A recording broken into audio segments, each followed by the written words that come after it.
श्री शिवरत्न प्रतिष्ठान व आमदार सुरेश भोळे यांच्या विद्यमाने जळगाव शहरात एक अनोखा प्रयोग साकारण्यात आला असून मी येतोय तुमच्याशी संवाद साधायला या छत्रपती शिवाजी महाराज यांच्यावर आधारित एक पात्री नाटकाचे सादरीकरण आज संध्याकाळी 7 वाजता कौट चौकात छत्रपती शिवाजी महाराज यांच्या पुतळ्याजवळ सादर करण्यात आले। समाजातील आजच्या विदारक परिस्थितीवर बोलण्यासाठी छत्रपती शिवाजी महाराजांनी त्यांचे मत समाजासमोर मांडले आहे। बलात्कार, लैंगिक अत्याचार, शेतकरी आत्महत्या, महाराजांचा पुतळा पडला, आजच्या युवकांमध्ये वाढत असलेली गुन्हेगारी या सर्व विषयावर हा कार्यक्रम आयोजित करण्यात आला होता। या कार्यक्रमाचे दिग्दर्शन हास्य जत्रा फेम हेमंत पाटील यांनी केले असून याचे लेखन शिवरत्न प्रतिष्ठानचे अध्यक्ष जयवर्धन नेवे यांनी केले आहे। तसेच या कार्यक्रमाची संकल्पना आदित्य वाणी यांची होती। तर या कार्यक्रमासाठी आमदार सुरेश भोळे, पीपल्स बँकेचे माजी चेअरमन भालचंद्र पाटील, छत्रपती शिवाजी महाराज ब्रिगेडचे अध्यक्ष अशोक शिंदे यांची प्रमुख पाहुणे म्हणून उपस्थिती होती। या कार्यक्रमाप्रसंगी स्वर्गीय शाहीर दादा नेवे यांच्या जयंतीनिमित्त त्यांना अभिवादन करून छत्रपती शिवाजी महाराजांच्या पुतळ्यास अभिवादन करत हा कार्यक्रम घेण्यात आला। या प्रसंगी शिवरत्न प्रतिष्ठानचे अध्यक्ष जयवर्धन नेवे, भूषण वाणी, विजय नेवे, निरंजन देशमुख, देविदास पाटील, हर्षद जैन, अजय नेवे आदींची यावेळी उपस्थिती होती। आज आदरणीय छत्रपती शिवाजी महाराजांना वंदन करून अभिवादन करून आदरणीय दादाजी नेवे यांनाही अभिवादन करतो। आदरणीय कार्यक्रमाला आमचे मार्गदर्शक आदरणीय भैरू दादा, अशोक दादा, देशमुख सर, आदरणीय नेवे मावशी, सन्माननीय व्यासपीठ, देवी दादा व समोर बसलेले सर्व जनता, माता बंधू वगैरे मित्रांनो, खरं आज आपण पाहत असाल तर जनतेचं मनात काय आहे आणि मी येतो ह्या नाटकाच्या माध्यमातून आपण खरं मी आदरणीय देवदादाचं मनपूर्वक अभिनंदन करेन। दादा खरं घट स्थापना दिवशी आदरणीय दादा नेवेंचा वाढदिवस असतो। आज पूर्व संध्याला मला वाटतं तेही आठवण होणार नाही की छत्रपती शिवाजी महाराजांचा कोणताही कार्यक्रम असेल आणि दादा नेवेंचं नाव आलं नाही असं कधीच झालं नाही।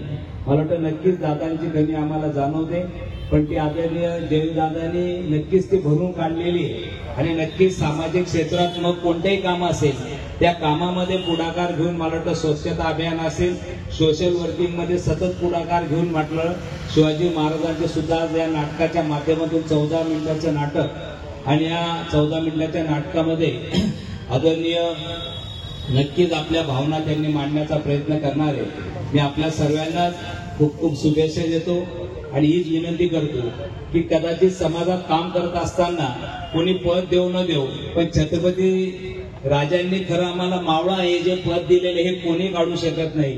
मला वाटतं आम्ही या स्वराज्य निर्मात्याचे मावळे साक्षीदार आहोत। या भारताच्या देशासाठी, समाजाच्या सेवासाठी हा मावळा मला वाटतं जे तन मन धनाने असेल ते आपण करण्याचा एक प्रयत्न करूया। छत्रपती शिवाजी महाराजांचे विचार प्रत्येकाच्या मनामध्ये, आपल्या डोक्यामध्ये कसे राहतील हा प्रयत्न मला वाटतं आपण करूया। ह्याच आपल्याला शुभेच्छा देतो। पुन्हा आदरणीय सर्व आयोजकांचे मनपूर्वक आभार मानतो की आपण एक चांगला संदेश घेऊन जनतेमध्ये जातोय की शिवाजी महाराजांचा मी येतोय या विचाराने आपण समाजासमोर मांडण्याचा एक प्रयत्न करताय। नक्कीच हा संदेश समाजापर्यंत जाईल आणि आम्ही सर्वजण याला मदत करूया या शुभेच्छा देतो। जय हिंद, जय महाराष्ट्र। शिवरत्न प्रतिष्ठानतर्फे आज मी येतोय या नाटकाचं सादरीकरण करण्यात आलंय। आज श्री शिवरत्न प्रतिष्ठान जळगाव आयोजित व निर्मित मी येतोय या एक पात्री प्रयोगाचा एक पहिला अंक आम्ही जळगावमध्ये सादर केला। मागच्या 2 वर्ष राजा रयतेचा महानाट्य हे आम्ही सातत्याने 2 वर्ष जळगावमध्ये सादर करतोय आणि त्याच अनुषंगाने पुन्हा एकदा जळगावचे आपले उत्तर महाराष्ट्रातले शिवशाहीर दादा नेवे यांच्या जयंतीच्या पूर्वसंध्येला काहीतरी अनोखा उपक्रम आम्ही जळगाववासियांसाठी आणला।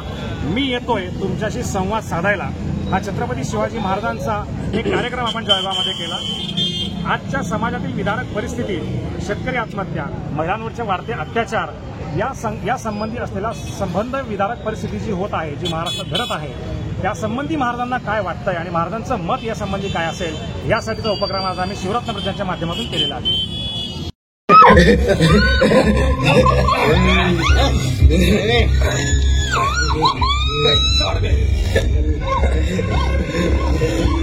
एका अल्पवयीन मुलीवर सामूहिक अत्याचार झाल्याची घटना अकोला शहरातल्या जुने शहर पोलीस ठाण्याच्या हद्दीत घडली आहे. औरंगाबाद उच्च न्यायालयानं एक महत्वाचं निरीक्षण नोंदवलं ते म्हणजे आरक्षणाबाबत राज्यातील परिस्थिती लक्षात घेऊन सर्व सूत्र हाती घेण्याचे निर्देश औरंगाबाद खंडपीठानं सरकारला दिलेत. तसंच राज्यात कुठेही निदर्शनं होणार नाहीत याची काळजी घेण्याचे निर्देशही देण्यात आलेत. असे प्रकार घडणार नाहीत याची काळजी घेत परिस्थिती नियंत्रणात ठेवावी असंही कोर्टानं म्हटलंय. तसंच उपोषण करणाऱ्यांना तातडीनं उपचार देण्याचे निर्देशही औरंगाबाद खंडपीठानं दिलेले आहेत. शिवरायांचा पुतळा कोसळल्यानंतर राज्यभरातून संताप व्यक्त करण्यात आला होता. त्यानंतर एक चौकशी समिती स्थापन करण्यात आली होती. छत्रपती शिवाजी महाराजांचा पुतळा उभारल्यानंतर त्याची योग्य पद्धतीने देखभाल करण्यात आली नव्हती. पिंपरी चिंचवडच्या महाळुंगे परिसरातील एका गृहनिर्माण सोसायटीच्या पायऱ्यांवर 85 वर्षीय महिलेवर बलात्कार करून तिचा गळा आवळून खून करण्याचा प्रयत्न झालाय. लाज वाटते मला.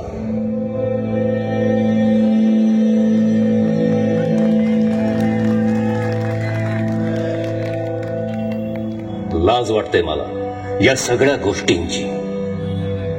आणि त्यापेक्षाही जास्त चिंता वाटते कुठे नेऊन ठेवलाय स्वराज्य माझा. हे स्वराज्य सुराज्य व्हावे अशी आमची मनोकामना होती.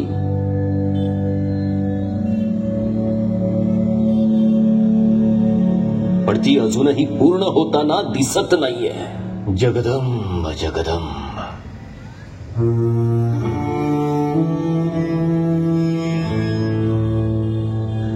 अजूनही माझ्या गोष्टी, माझे आदर्श, माझे संस्कार हे फक्त पुस्तकात वाचले जातात, पण सत्यात मात्र कोणीही उतरवायला तयार नाही.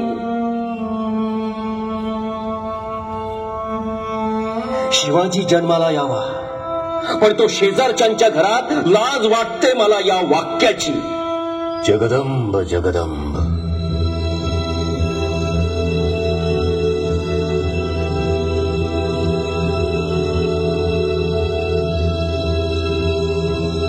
पण मुळात शिवाजी जन्माला यायला जिजाऊ तरी कणखर आहे का?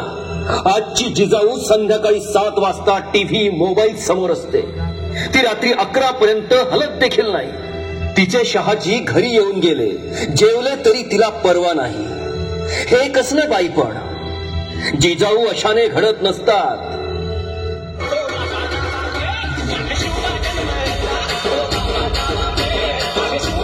फक्त फेटा घालून आणि गाडीवर गावभर हिंडून नारंगी झेंडे फडकवून माझी जयंती साजरी करण्यात माझ्यासारख्या दाड्या मिशा वाढवून कसला आलाय तुळशीपणा. माझा जय जयकार करताना मी सांगितलेल्या एकही गोष्टीवर अंमलबजावणी होत नाहीये. जगदंब जगदंब.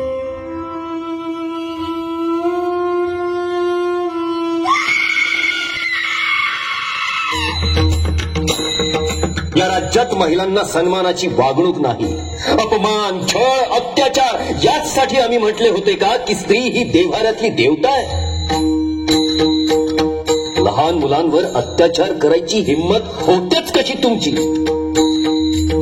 राज्य करते, शासन करते, भान नसल्यासारखे वागतील तर राज्यातील रयतेने न्यायाची अपेक्षा ठेवायची कोणाकडून?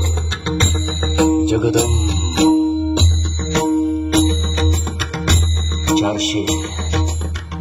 400 वर्ष झाली माझ्या गड किल्ल्यांवर फिरत आहात, पाहत आहात. मजबूतीने सर्व काही उभे केले माझ्या शिलेदारांनी. अरे बांधकाम असे होते की 4 महिन्यात कोणताही किल्ला किंवा साधा त्याचा बुरुज देखील ढासळलेला नव्हता.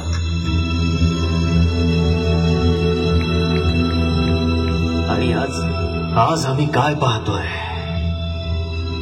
एक पुतळा माझा सांभाळता येत नसेल तर नका करू उभे माझे पुतळे. मुळात माझा पुतळा उभा करण्यापेक्षा महाराष्ट्र कसा ताठ मानेने उभा राहील याची काळजी करा. दिल्लीचंही तख्त राखतो महाराष्ट्र माझा हे अभिमानाने आम्ही बोलायचो, पण आता महाराष्ट्र कुठेतरी बौद्धिकदृष्ट्या गहाण ठेवला जातोय असंच दिसतंय.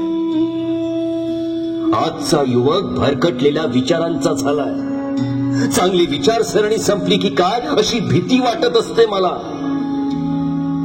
ज्यांच्या बळावर हे स्वराज्य उभे केले, ज्यांच्या हातात स्वराज्य उभारणीसाठी शस्त्र दिले, त्या गोष्टींचा विसर पडून भलत्याच गोष्टींसाठी एकमेकांवर शस्त्र उगारले जातात.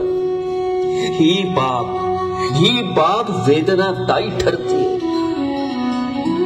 आमच्या नावाचा जयघोष करायचा आणि नेमके त्याच्या उलटे वागायचे, हा अधिकार तुम्हाला दिलाय तरी कोणी? आमचे मन व्यथित झालंय तुमच्या अशा वागण्याने. 350 वर्षांच्या गुलामगिरीच्या मानसिकतेतून यासाठी आम्ही ही मातृभूमी मुक्त केली, परकीयांच्या अधिपत्यातून हे स्वराज्य मुक्त केले. हे राष्ट्र व्हावे ही तो श्रींची इच्छा, ही परमेश्वराची आज्ञा मानली आणि पाळली. ती का, कशासाठी? आमच्या नंतर ही परिस्थिती उद्भवावी यासाठी. असले दूषित, कलंकित, घाणेरडे वातावरण आमच्या या महाराष्ट्रात तयार होईल याची किंचितही कल्पना आम्हास नव्हती. होय, त्या काळी सुद्धा विभिन्न समाजाची रयत होती. जातीपातीत विखुरलेला समाज होता, पण सर्व गुण्या गोविंदाने राष्ट्रासाठी जगत होते आणि राष्ट्रासाठी मरत देखील होते. त्यावेळी कोणी कुणाची जात विचारत नव्हते की धर्म पाहत नव्हते. त्यावेळी एकच धर्म होता, महाराष्ट्र धर्म. एकच जात होती, मनुष्य जात. तुमच्या राज्यात तर मनुष्य आणि पशु यांच्यातला फरकच समजेनासा झालाय. जातीपेक्षा आम्ही श्रेष्ठ मानला मानव धर्म, राष्ट्रधर्म, राजधर्म. त्यावेळी कोणीही आम्हाला फायदे हवे असा विचारही केला नव्हता, म्हणून हे हिंदवी स्वराज्य निर्माण झाले. धर्मापेक्षा कर्मावर आमची नितांत श्रद्धा होती, म्हणूनच आक्रमकांच्या जुलमी शृंखला तोडल्या आणि स्वराज्य उभं राहिलं. आताच्या परिस्थितीत गरीब, दीनदुबळ्या, आश्रित, अबालवृद्ध, माता भगिनींच्या आक्रोशाने मन वितीर्ण होतंय, खिन्न होतंय. जगदंब, रागाने आणि द्वेषाने आमचे बाहू स्फुरतात. रागाने मुठी आपोआपच आवडल्या जातात. आमच्या शस्त्रांची धार पुन्हा एकदा धारदार होते. ती शस्त्र जणू आम्हाला विचारतात, या नराधमांना, क्रूर कर्म्यांना जिवंत राहण्याचा अधिकार आहे की नाही.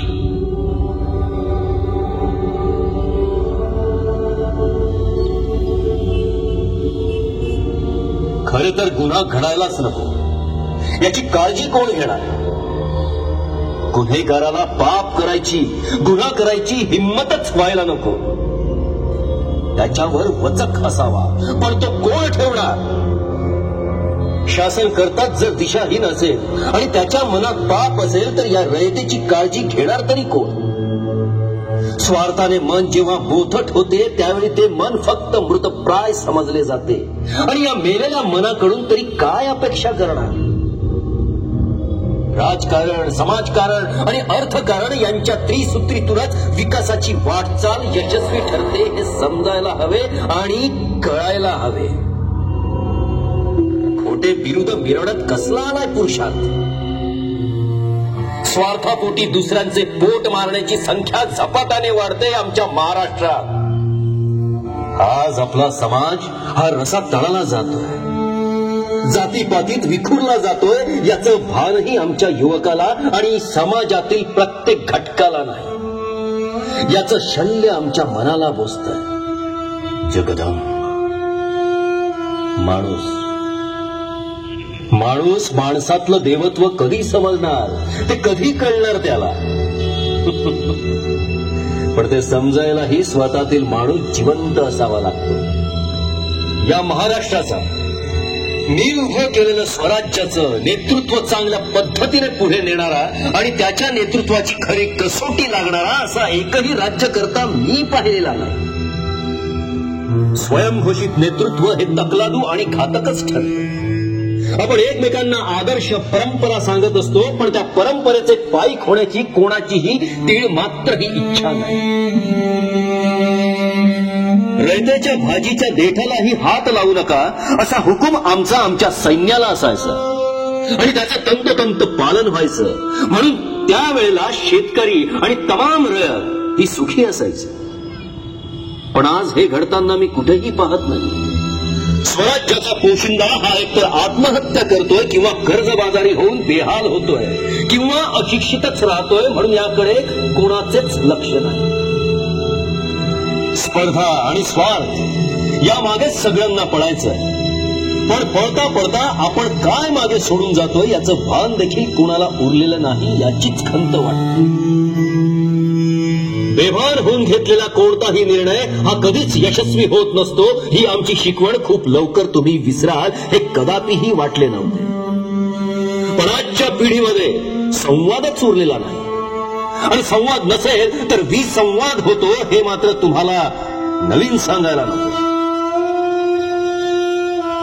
आयुष्यात असे काहीतरी घडवा की त्यातून भावी पिढीचे आयुष्य घडेल, अन्यथा भूतकाळही तुमच्यासाठी शिल्लक राहणार नाही. राजे पुन्हा जन्माला या हा आक्रोश कशासाठी? आमची शिकवण, आमची प्रेरणा, आमचे ध्येय, आमचं धोरण, कर्तृत्व, नेतृत्व, दातृत्व इतक्या लवकर विसरलात आमची राज्य पद्धती, न्यायाचे मापदंड. स्वराज्य काळातही अनेक समस्या डोंगरा एवढ्या मोठ्या होत्या. कुठलीही अनुकूल परिस्थिती नव्हती, पण तरीही प्रतिकूल गोष्टींवर मात करून आम्ही हे स्वराज्य उभं केलं. कालाय तस्मै नमः जरूर समजा, पण का जिंकून जाणारी प्रज्ञा या मातीत खोलवर रुजलीये याचंही भान वर्तमान काळात जगणाऱ्यांनी ठेवा. दुसऱ्याला जाब विचारण्या अगोदर स्वतः जबाबदारीने वागणं कधी शिकाल? दुर्लक्षित घटकांच्या मनातील उद्रेक ही येणाऱ्या संकटांची चाहूल समजता आली पाहिजे. मोठी मोठी साम्राज्य देखील अहंकाराने मातीत मिळाल्याचा इतिहास. सत्तेचे सिंहासन कोणा एकाची मक्तेदारी अथवा परंपरेचा किंवा परिवाराचा वारसा हक्क नाही. त्या सिंहासनावर कोण असावे हे रयतेला ठरवू द्या. जीवनात कळीचा नारद होणं सोपं आहे, पण समन्वयकाची भूमिका असलेले भगवान श्रीकृष्ण होता आलं पाहिजे. जगदंब जगदंब. यापुढे माझा महाराष्ट्र हा सुजलाम सुफलाम झालाच पाहिजे. याच पद्धतीने पुढील पिढीला शिकवण द्या आणि आजच्या पिढीने देखील त्याचं अनुकरण करा. जो गाढ झोपला असेल त्याला उठवता येणं सहज शक्य आहे, पण ज्याने झोपेचं सोंग घेतलं असेल त्याला उठवणे कदापिही शक्य नाही. झोपी गेलेला आपला महाराष्ट्र खडबडून जागा करा. महाराष्ट्राच्या मातीतली रग धगधगती ठेवा. उठा. पुन्हा एकदा आपल्याला आपला महाराष्ट्र उभा करायचा. मरगळ झटकून कामाला लागूया. मला डोक्यावर घेऊन मिरवण्यापेक्षा माझे विचार डोक्यात रुजवा हीच खऱ्या अर्थाने माझी शिवजयंती असेल.